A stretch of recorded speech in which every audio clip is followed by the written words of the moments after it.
Hello there, everyone, and welcome back to the GSL-English podcast. My name is Gideon, and in this episode, it was my absolute pleasure to have a conversation with Benjamin. Now, you will most probably be very familiar with Benjamin. He's a well-established teacher on social media, and he runs a fantastic English learning academy, and also he was the first guest to join me on this podcast that wasn't a family member. So the first guest, of course, was my wife. And then Benjamin joined after that. So I think it was February last year that he first joined. And we've actually become good mates over that time. We've worked together in person and online. And he took the time to join me again to have a little chat together. And it was a great chat. So we have a good old catch-up. See where Benjamin is currently living. We've both had some life changes, so we talk about that. We talk about his academy, but also we talk about this idea of advancing in English. Okay, so going from perhaps B1 or B2 and moving on to that C1 level. We just talk about that idea of progressing through the levels in English, and the fact that sometimes we obsess over levels. We kind of work hard just for that certificate, but what does it really mean to progress? You know, to advance in English, what does that truly mean? But also, how do we do it? How do we advance in English? How do we keep progressing? And also, it took an interesting turn in progressing with our speaking skills when we are naturally more introverted, or we are naturally more shy or reserved. You know, how do we put ourselves out there? How do we fight through that mental barrier to talk to people, to have conversations, and to be okay with making mistakes? So it was a very encouraging conversation, and yeah, I hope you enjoy it. Firstly, thank you so much to Benjamin for taking the time to join me. I know he has a very busy schedule, but it was great fun, and hopefully it's the first of more guests to come on the podcast. I know this is something that I haven't done too much recently, just because of time and haven't been able to work it out. So hopefully we can have some more guests joining us again soon. But yeah, enjoy the conversation. You know what I'm going to say? If you're a returning viewer or listener, grab a cup of tea, grab a cup of coffee. You know, if you can find somewhere just to sit back, relax, and enjoy this conversation with Benjamin. So here it is. Benjamin, it is so good to see you again. How are you doing, mate? Very well, thank you so much, Gideon. It feels like a lifetime since we last saw each other in London. I know. And it's always a strange thing because so many of these actually all of these conversations, I just see someone through a screen. But to actually see you in person last year was brilliant. It was a good day, wasn't it? It definitely was. It was a beautiful time. I remember, going back from London on that packed train, and it was a great experience. Yeah, I know. And a lot has happened in that time. Unbelievably so. Yes. Yeah. So for those that I don't know, I think I actually did talk about this about last year after we did it in the podcast. But Benjamin, how would you describe that kind of course you ran last year? It was fantastic. Thank you very much. It was even better having you there, and it was it was an immersion course in London for about 6 days. Students coming from all over the world, and we worked together for one of those days. You were, running some sessions on fluency and things, and just creating a good atmosphere and helping them level up their English. It was brilliant. It was. I mean, to be honest, I just enjoyed the tour of London. It was great. Definitely. It was a lot of fun, wasn't it? And seeing things that you might not usually see, even though we are kind of from the country and the city. I vividly remember missing the water taxi. Oh, do you remember that? That's something I was hoping that you were not going to bring up. It was literally within just like seconds, wasn't it? Literally. But it there's always a positive, which was that we had a good Wagamamas after. A very good Wagamamas. It was good. And do you know what? Funnily enough, I think that was my last time at Wagamamas. Oh, so it's waiting for a return to London so that we can go together. Got to do it, mate. Yeah, that is it. That is it. We'll make it happen. So how's life treating you? How are you doing? Very well, thank you very much. I think we did the last podcast when I was living in Germany, And since then, it's been a brief time in Mexico, now moving to Dubai. And so it's been pretty packed, but all very positive. Thank you very much. Wow, that's a lot of changes. Because, yeah, so you were actually the first guest I ever had on the podcast. Yep. Oh, no, sorry. Let me take that back. First, sorry, wait. I just, sorry. Because my wife is going to kill me. She was technically the first guest, but that was that doesn't count. She's that doesn't count. The royal number one, of course. Yeah, exactly. But you are definitely the first returning guest. Thank you. And maybe the first guest who is not part of your family. Yes, maybe. Exactly. Okay. It was slowly working through them. Yeah. So, yeah, bit of time in Mexico. How was that? It was beautiful, a lovely time, and a moment to kind of launch the English Life Academy and try to grow that. And that was, I think, a good, peaceful moment in a new environment and an opportunity to kind of work on growing something without too many distractions. Yeah, I'm actually really looking forward to talking about the Academy in a bit. It's a brilliant thing that you build in and created there. I didn't know you to say that, did I? Yeah, did I say that right? I got the script here. I didn't pay you to say those compliments, did I? No. Yeah, I'll send the invoice afterwards for compliments. I do a little tally. Cut that out, please. What was I going to say? Yeah, how's life in Dubai? That's very different. Very, very different. Honestly, it's been quite smooth. I mean, I think people have many thoughts and stereotypes about what Dubai is, but I think it's quite international. A lot of Brits, a lot of Germans, Americans, and so settling in quite well. But when you run your own business or when you work for yourself, your office, your personal space is where you spend most of your time, and then it's doing the shopping, trying to keep fit, trying to keep mentally healthy outside of that. Yeah. And how do you find that? Of course, moving locations, because I like routine. I'm a real creature of habit. But I mean, I've just moved house, and trying to find a new, to establish a routine's difficult. Did you find that? Of course, moving countries, a whole another kettle of fish. Did you find that difficult to establish a new routine? Always, yes. I think I can do it maybe quite quickly compared to the past. It's better now. But I think I've only really settled within the first, within 3 months or 4 months. It's been 5 or 6 now. And I think that, you bring that up nicely. The routine is connected to learning, improving, anything. So I think constant change wouldn't allow me to learn a new language or improve something. I need that stability like you do. Yeah, exactly. Yeah, I think just that routine. You just know what to expect, and even I found it funny because I think we must have moved around. I mean, I only moved house, you moved country, but making it takes a while for a flat or a house or wherever you're living to become home, doesn't it? That was the thing that I struggled with actually. Going to the kitchen cupboards where the mugs are. I know where they are, or finding my position on the couch in a new place. It takes a bit of getting used to. It does, definitely, that adaptation time. And I think everyone's different, but I think you're feeling more comfortable now, aren't you, after that change, or still getting there? Love it. Now I know where the cups are. Okay. Because my wife went through a period where she would try and get the kitchen, kind of the locations of everything perfect. So I would get used to how they are, and then I'd do some work and come home, and the cups are now in the plates drawer.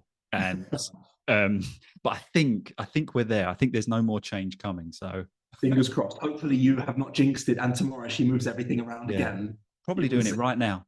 Probably just heard me. If we hear any clattering or banging, that's it. Yeah, she probably just finds it funny. She's got a weird sense of humor just to watch me struggle. Well. Yeah, I would too. Yeah. So the English Life Academy, it really is fantastic. So maybe perhaps just kind of, I mean, I'm pretty sure most people listening to this will know exactly who you are, familiar with it anyway. But what was kind of the goal with the academy? Yes, great. Thank you very much for mentioning that. And I think doing, running courses and teaching students beforehand, one of the main issues we came across was the flexibility. So if you stuck a course at Tuesday and Thursday at 8 o'clock, people could join sometimes, but it was difficult to be consistent for a period of time. So flexibility, access to great quality teachers whenever they wanted, and also a little bit of a community. I think, the things that you do, we do, building a community, bringing people together is what people are looking for. They want to Yeah. belong, they want to make friends and feel like they matter, I guess. So that's Oh. probably some of the reasons behind it. Okay, so it's taken away just the idea of, okay, you have your lessons and go back to normal life. This kind of accessible format that isn't just about learning, but being part of something, part of a Spot community. on. I think Oh, exactly. Yes. Obviously, that for some people maybe who are a little bit more introverted or shy, it takes a bit of time to get them out of their shell. yeah, But I think even that is positive growth. You yeah. can be introverted, but you can still make friends, communicate, and be Mm. part of something. And I think as well, I think a format that allows ones that are perhaps a little bit more introverted, a little bit more shy. I think a format like that allows them time is really valuable, because I think sometimes, particularly when learning a language or doing anything like that, you're kind of just thrown into the deep end. You sign up for like a speaking club, and Yes. you kind of join one that's already established, and you're kind of expected just to get involved. But actually, I think that element of time is really nice when learning a language. I think so. Spot on. I couldn't agree more. And I think I think there are so many different great options for learning a language. Mm, For me, I like the idea of the different styles of classes, because in the yeah. past, maybe you try to squeeze everything in. I think focusing on things being all around speaking, but some classes have the elements of grammar, some classes have the elements of pronunciation, Mm. some of debating, allows you to kind of focus on one skill and really improve that, rather than trying to do a little bit of everything in 1 hour. Yeah, of course. I bet that's taken a lot of work, though, isn't it, to develop that whole program, and it must have taken so much time. I think a work in progress, Yeah, definitely, every day learning and growing. mm, It has done, but I think it's also been, a pleasure. It's been enjoyable. yeah, Always challenges in yeah, your day, my day, but and there's still always, I think, even if you've been doing it 10 years, there's still improvement that you can make. The interesting thing is you come across these challenges every day and you think, oh, that's tough, that's annoying, but mm, it's just a moment to get better. It's like, oh, oh, I didn't see that before, but now, even though it was tough, I mm, see something different. yeah. I think that's quite an interesting perspective to take from it, isn't it? That actually, once you meet a challenge, it isn't something you've missed out or a mistake you've made. It's just another tweak or adaptation that you've got to make to whatever you're doing. Spot on, yeah. And I must say that Cami, my business partner and wife, does remind me of that. I'm There you not go. taking credit for that positivity all the time. We'll give She does Cami some like, credit. yeah, 100%. I do Yeah. sometimes like a bit, when you're tired and a bit, it might be easier to look at the negative. It's like, no, there's a positive there, and that will help you to improve and progress. Maybe the same with language learning as well. There are going to be negatives, tough Yeah. moments, right? Yeah, I completely agree. And there's going to be, I think with anything, there's moments where you think, why am I doing this? What? Mm. Um, and I think you have to go back to your initial kind of idea, your initial kind of Yes. mission statement as to why you're doing it. Even like this with the podcast, sometimes I'm talking away to the camera and I get 15 minutes in and I think, what on earth are you talking about? Why are you, you're not, what are you doing? I think Yes, we can yes. be our I own love worst. everything you say. I love it all, but I hear you. It's all a load of rubbish. I'll be honest with you. Whatever it is, it's beautiful, Gideon.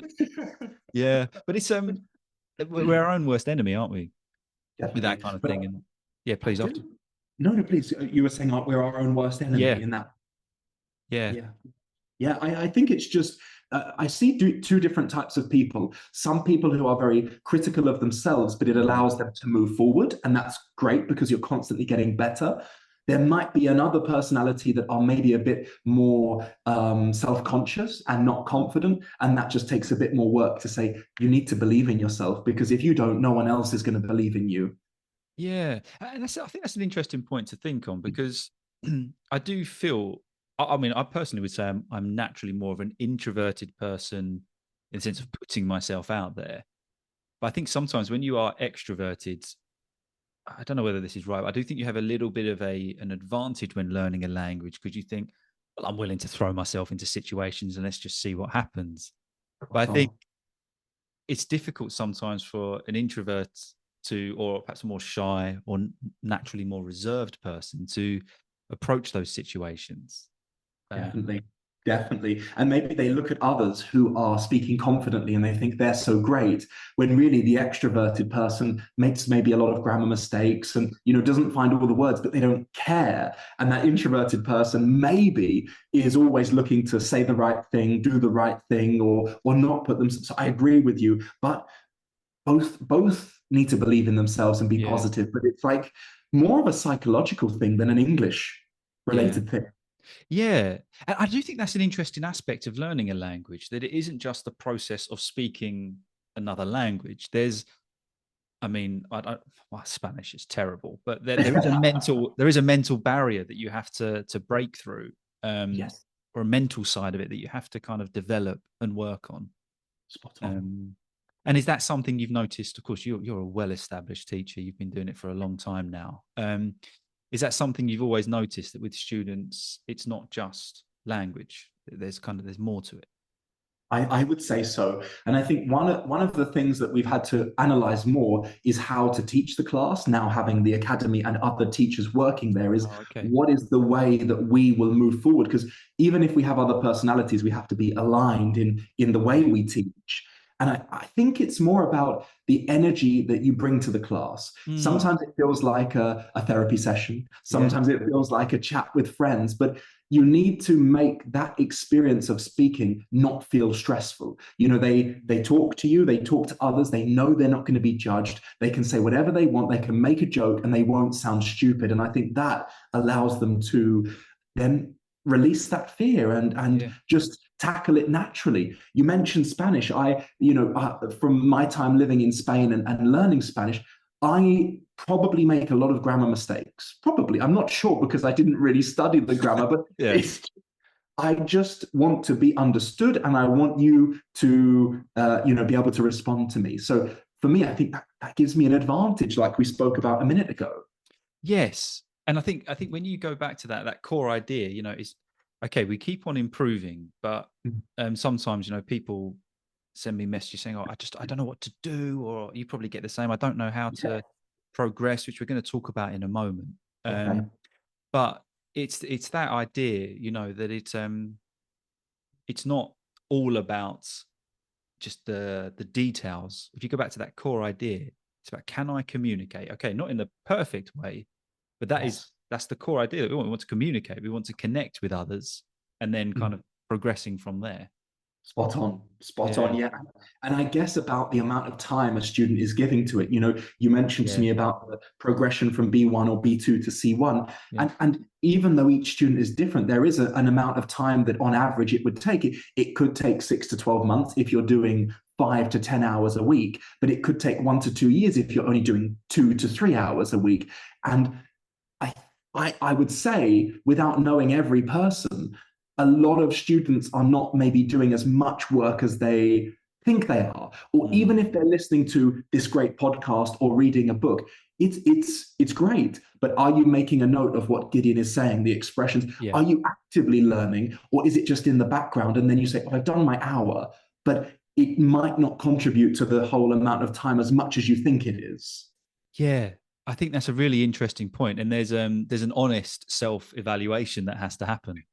Um, yeah. Because it's like, I always think, if you go to, for example, I think both of us, we like to exercise, we like to go to the gym, but you can go to the gym and achieve nothing Yeah. quite easily. Yeah. Well done. You've made the effort. You've got to the gym, but when you're there, you might as well challenge yourself. You might as well push yourself, lift heavier Agree. weights, go faster on the treadmill. And I think if you Yes. can apply that to English or learning any language, sometimes you go through the motion of studying, of attending a class, but actually you're just kind of working on what you already have, not Yes. progressing or not challenging.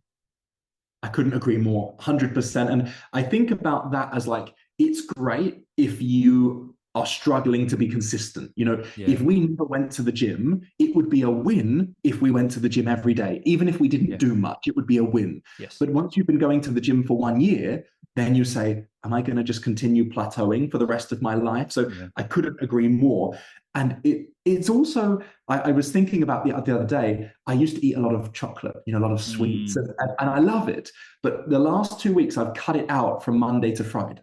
Oh, wow. And even though I still go to the gym and exercise, just by doing that one little thing, I've lost weight, And so Mm. it's incredible. You made one little change that transformed from making no progress to making 50% Mm. more progress. So little things, but as you went back to a moment ago, analyzing what you're doing. Are you really, can you change something, or are you just Mm. going through the motions? That's a really interesting point. Sometimes it's a little change, isn't it?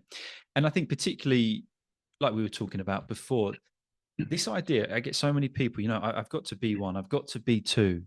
I want to Yes. progress, I want to get to that C1 level. Yeah. And I think sometimes we can obsess over levels too much. Yes.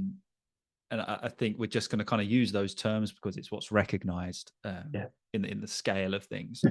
But that, Yeah. um, I do believe that is a difficult barrier to break through, because by the time you get to B2, okay, you can communicate, you can you can get by absolutely fine. But Yes.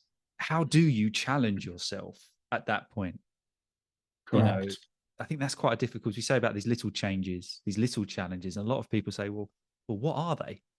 Mm. What changes can I make? Spot on, spot on. And also, I find it that it's not incredibly easy to define what Mm, a C1 level is. exactly. Some people have some skills, some have others. Maybe that's why a lot of people enjoy taking the exams, because they Mm, say, oh, this is my proof that I have a C1 level. I believe it all depends on the person. The people that really want to achieve that advanced level are probably more those perfectionists, those people yes. that have high standards, or people that live in the country and they know they need to be better. But I would say setting smaller goals is more successful than setting big goals, Yeah. and thinking about the input rather than the output. So you can't really control when you get to C1. It Mm, only you can control what you give. So every day I do this, every week I do this. And I think if you focus on those things, you'll be more satisfied rather than it's been 6 months. I don't think I've improved. Okay, mm. but what did you do every day? And are you meeting the goal, the things that you promised yourself? I would say. Yes. Yeah. Yeah. What have you been doing to get to that point? And I think this is why I have I mean, I know this C1, the B1, whatever, it's great. Yeah. But to me, that kind of, once you reach C1, Mm. that's not the point that you stop. That's not the point, or C2, and you think, I've Yeah. won English, I've done it. Yeah. And then, I think any second language is very dynamic. For example, I could reach fluency in Spanish, but if I don't use it for 6 months and I go to have a conversation in Spanish, it's not going to be that level that it was. So I think sometimes it's changing that perspective. It's not about reaching a level and then just that's it, I've done it. Yes. Maybe Spot on. taking that away from it, but personally progressing. Agreed. Where are you currently? I think that level of assessing where you are is essential. So yeah. How do you think we do that? You know what I mean? If someone said, well, how can I assess where I am? How can I assess my English level? Yes, yeah. I think that there are some things that you can think about. So, Mm, how many are you able to talk about a wide range of different topics? Being yeah. honest with yourself. Do you find it difficult to use the right words at the right time? How much do you understand of what people say? Generally, obviously, we could give an assessment, but if they're assessing themselves, it's Yeah. just generally how much can I do? If you have a C1 level, you should be able to talk about most things in detail with good vocabulary and understand many things.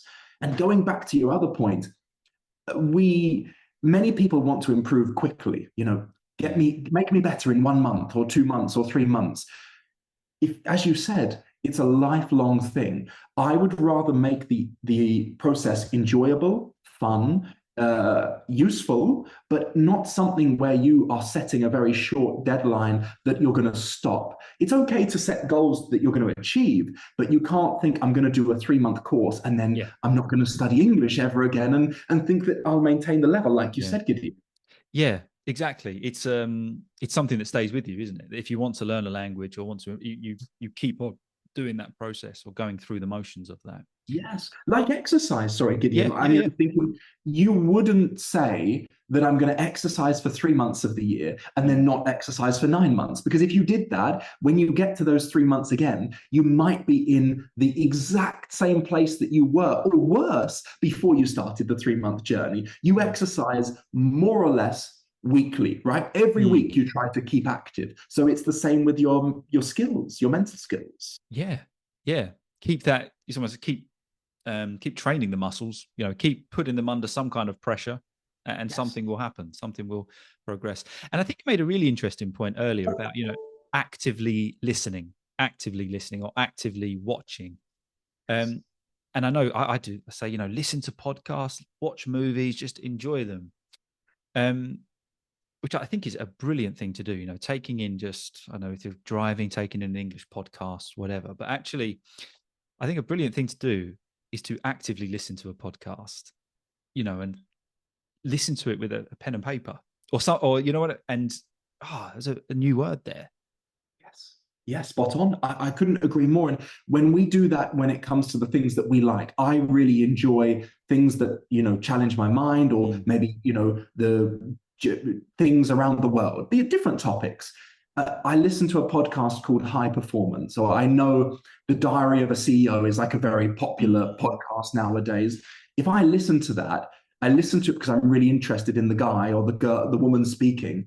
And I do want to make some notes of the key things because I'll forget. So Yeah. I remember listening to one gentleman, I think his name was Barry Hearn. He was the father that he created Matchroom, like the Oh. sports, kind of PR company, if that's the Mm. right word.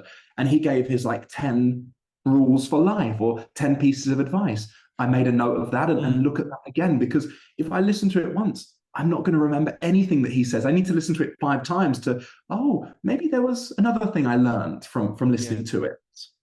And that's the thing. I think you never stop learning. Yes. Um, uh, of course, for yourself, you've been teaching for some time. You really know what you're doing. You've got the academy. I think that's the same kind of for some people with English. They've been doing it for a long time. They kind of know Yes. what they're doing. How do you stay? I'm going to use the word fresh with it, because I know for me, sometimes with teaching, I think, oh, kid, you need to mix it up a bit, mate. You've gone a bit stale, with your approach, even with the podcast. Sometimes I never listen to them back, but I'm preparing them and think, you just you can tell there's not a lot of passion in it. Okay. Yeah, good Um, point. how do you keep that fresh? How do you keep that alive? Good point. I would say, just speaking for myself, because Yeah, each person please. could be different, I think it comes from within. So if I Mm. keep my head sharp and I keep my body sharp, that keeps me thinking about things. And maybe it's part of the personality to always be thinking, how is this going? Is this working? Mm. And I like to make things in class very relevant to life. So I Oh, will, I okay. will, I will create a topic that is hard for them to think about in their own language. So we're thinking about this week perseverance, resilience, grit, quitting, giving up. So it's something that excites me. And because it excites me, I hope that it will excite them, because Mm. it's relevant. We all think about giving up with many things, but we have to push through. So I think even in those themes, I can include a third conditional sentence. I can Mm. include a passive voice. But if I create a lesson plan where there are 3 activities about conditionals, I'm going to be bloody bored after Yeah, 10 minutes. yeah, exactly. Yeah, Yeah, yeah. and if you're So bored, the they're going to like, be bored. yeah. As the teacher, you have to bring the energy. Even if the student is down, it's up to Mm. you to bring things up, to create that energy and that space where they want to learn, even if they didn't want to when they started. Yes. Yeah. And I guess for you, because that is always evolving and changing, then the things that you're talking about, the things that you're discussing, the vocabulary you're looking at, not only is it relevant, relevant to daily life, it's actually the topics you're talking about are actually applicable, and it's not just you're connecting language learning with actually just learning about life. I think so. I think so, yes. And obviously, we won't go into any deeply political or Yes. religious thing, but everything else we will. And I like to think of it that it's as if people were talking with their friends or family. The difference is it's in English, and I will be there to correct, to guide, to give feedback, and to push you forward, even though it's like a calm conversation. Yeah, that's a really nice one. And I think that is how where learning English or learning any language is now. It's at that point where we need to create these real life environments, not just classrooms, as you say, where you go through grammar. Now, Yeah. a question that I wanted to ask you, and I've had loads of people leave comments on this. I did an episode on it a little while back, and it's that, you know, I can understand everything you're saying, is what people say. But when it comes to speaking, it's not the same. You know, my level of understanding does not match then what comes out, what I can say. And people say, well, how can I combat that? How can I adjust that? How can I get the balance back? Is that, in your experience? I mean, I know it's a broad question. It's very dependent on the student, but Yes. what would you say to someone if they said that to you? No, I just understand more than I can speak. Spot on. I think that is by far the most common question. And from my perspective, there's a simple answer, but it's a more complicated solution, which is, do you spend more time listening than you do speaking? If you analyze the last 10 years, you probably listen to thousands of hours of films and TV and music, but you spoke how much? How much did you speak in all of that time? And I think, like at the gym, it's a muscle to use, whether it's the bench press or whatever. So you need to use it more. We spoke about it earlier that some people do struggle more with languages. They're more shy, introverted. So there is that aspect, but that's the second aspect. So if you've practiced speaking for 10,000 hours and you're still struggling, maybe that's something more psychological that needs to have support, and it's more of a mental, verbal issue rather than you just feeling comfortable speaking, I would say. Yes. Yeah. Again, there's that barrier you've got to break through. And I think that's true. You know, if we were to all say, well, how much input have we taken in over the last week? Yes. How much output has there been of learning a language? And I think you made the point earlier. I think it would be a lot less than you think, or a lot less work. So many times. Yeah. And if you think about using your phone, or if you think about how much time I don't want to say waste, but we don't make productive during the day, just chilling time, for example. There's probably much more chilling time than you would imagine. That's okay. That's fine. That's your choice, but it's connected to English as well. You probably do much less generally than you think you do, or productively. Yeah, I agree. And I think there's I do like this kind of this slant, you know, that if you are more introverted and extroverted, you know, what can you do? And I try and encourage people to do voice notes, to create voice notes. And I did it with someone recently, and they sent me a voice note, and their English was actually very good. Yeah. I said to them again, I said, look, actually just speak. Don't worry about perfection. Just speak from your heart. Speak with emotion. Speak with intonation, with modulation, like get passionate about it. And it was a real insight for me, because after that, we went from this kind of robotic, nice English to actually just this expressing an opinion where your pace gets faster, your pitch goes up and down. And I think if you can practice that, you know, learn to speak with emotion, not perfection, kind of thing.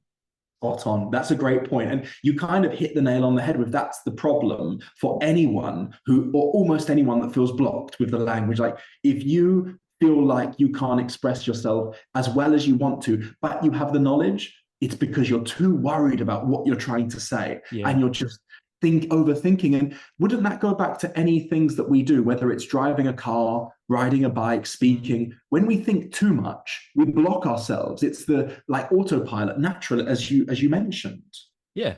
And you're kind of doing that to yourself. But again, it comes, like you said, it comes back to that mental barrier, breaking through that and breaking past that. Yeah. So we need to be therapists as well as teachers, but we can do that. We can manage. Very underqualified therapists. Exactly. Good point. Well, it's yeah. And I do believe that, you know, I think a lot of students, even now, we put too much emphasis on, you know, perfection and accent and pronunciation, but actually just going back to the idea of what fluency is, just being able to communicate and just take the pressure off a little bit. Yes, yes, definitely. And we are in the unique position that our job is teaching the language. So generally speaking, we speak well, we don't make mistakes. But if I think about any people within the UK that I knew, that I was friends with, I worked with, not all of them spoke perfect English. They said things in a different way, they had different accents, they maybe didn't use the grammar as we are teaching it, and that's absolutely fine. But just because it's your second language, you think that you need to be perfect in everything. And even if we're speaking with friends or to each other, we might speak a bit differently, we might just not be as focused on what we're saying. Exactly. And I remember spending some time, I think, with work in the past, just like yourself, with people that have learned English as a second language. I remember the conversations I used to love having were not the ones where they had, the prim and proper accent, and they'd spent, which fair play to them, they've done really well achieving that. Yes. But the conversations I loved were often with people that, okay, the English wasn't perfect, but they just went for it. They had those conversations from the heart, that natural English. And okay, there was an accent. They were absolutely fine. The pronunciation wasn't perfect, but the conversation was so enjoyable because it was authentic. It was natural. And I think there's an aspect of not losing your personality in English. Agreed, most definitely. We have so many different accents in the UK, don't we? Wherever you go, you have a different accent. So why not everyone speaks the way we do? And they're not worse or better than us because of that. So if a student has a Spanish accent, Italian, German, whatever, who cares? Who cares? They are actually the only person that cares. So it's like helping them to realize that you are who you are. You're not going to lose that completely. Embrace it. Yeah, exactly. So I don't want to keep you for too long, Alex. I know you've got work a bit later, but No problem.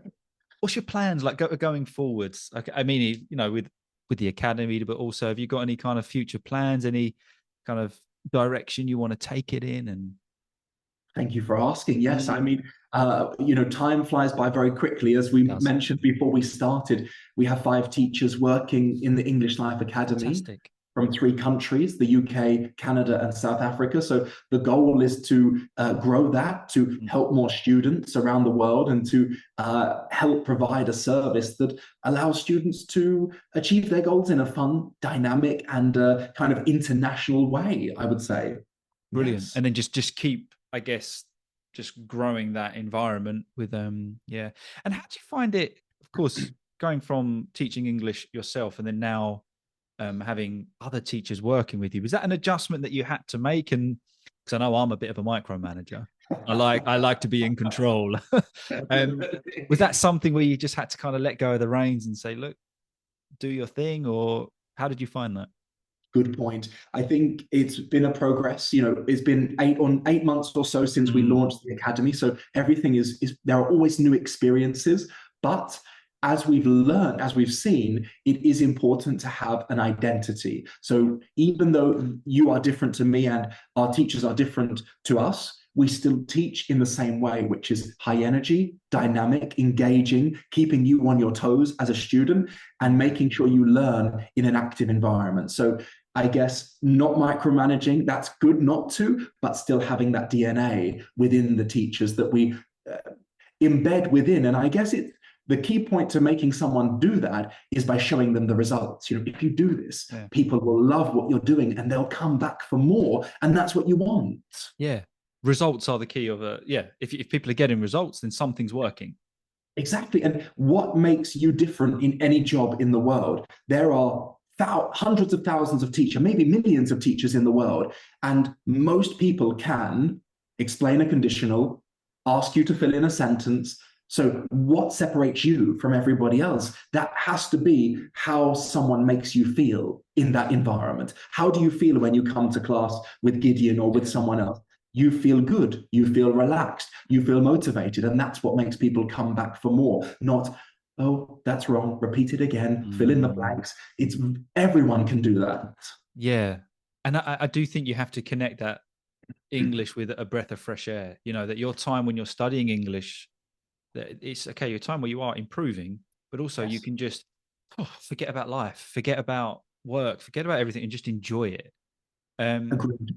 Yeah. Agreed. What would you Yeah, good point. just finally? Because I just get the impression at the moment, just from a few Yeah. comments and emails I've received, that there's a lot of ones just struggling with a bit of motivation. I just feel there's a lot of ones that perhaps are just beating themselves up a little bit, or they feel like their English is just a little bit stale, or they're comparing them. I don't know, just a bit of a negative view of it. Yes. What would you say to someone that you kind of just said, I'm just a little bit down about their English? What would you say? Yeah. That's a great point. I think we've come back to being therapist again, haven't we? It always does. Yeah. I would say it's more than just the English. From Right. my experience, Mm. that negativity comes from like life itself. Maybe times are tough, going through a difficult moment, not seeing the progress you want in other areas, and that comes. Then you put that on the English. So I would say analyze what you're doing, analyze the routine that you have. Try to take the pressure off, but try to make it enjoyable. Yeah. Focus on what you're doing and don't focus on what you're getting. Focus on what's in your control and not what's outside of your control. But a lot of the times when I hear students upset with their language, it's normally connected to something else is tough within their life, and then they go together. That's my thought. What do you think? I completely agree with you. I completely agree with you. I think it's trying to make language learning, no matter what level you are, that actually it's a little bit of a break from life. Yes. And I always think as well, just chill out. Yes. Just relax. I think particularly when you do go on social media, on YouTube, there's so much information. There's so much, do this, don't do that. Oh, don't say that. You better say this instead. But actually, just they're all great. But just Yeah. every now, just relax. Just come back to the basics. Focus on communication, and you'll be all right. That you and then progress from there. But if you're feeling Agreed. stressed, just go back. Just take a breather. It's all good. Yeah. And there's so much information online, and it's probably got to a point where it's overwhelming. All Yes. of the things, all of the videos, you don't know what to focus on. You're scrolling on Instagram, and it's one thing Yeah. after another. So do exactly what you just mentioned. Slow it down, and actually, I would say consume less, but consume the things that make you feel good. If you listen to your podcast and you feel good listening to it, continue doing that, but don't overwhelm yourself, because Yeah. we go from not having enough information to now being overloaded with too much Yes. information. Yeah. Yeah. And I said to a student the other day, I said, pick up a book. Yes. Put your phone in another room and just pick up a book. Sit down with a blanket or a cup of tea or a glass of wine and just read for this. Yeah. You'll feel much better after doing that. Yeah. Benjamin, as always, mate, I could talk to you for ages, but I know you're a busy man. You're a busy man. As are you, Gideon. But it was a Oh, pleasure to have this time with you, and I think we still have so much that we could, yeah. touch upon and build upon. So it would be a pleasure to continue that conversation at another moment. I would love to. And we won't leave it a year this time. But as you say, time No. flies, doesn't it? I can't believe it's been over a year. I think it was February last year we recorded. So Yes, exactly. And then we oh, saw each other in June-ish June. time of Yeah. last year, more or less. So and then it's almost June of Yeah. 2025 now. Exactly. Well, mate, once you're back over in London or I go over to Dubai, we'll have to meet up for some food. Or We'll make it somewhere in the happen. middle. Who knows? Who knows? Yeah, who knows? Yeah. Absolute pleasure, Benjamin. All the best. Thank you, Gideon. Thank you so much.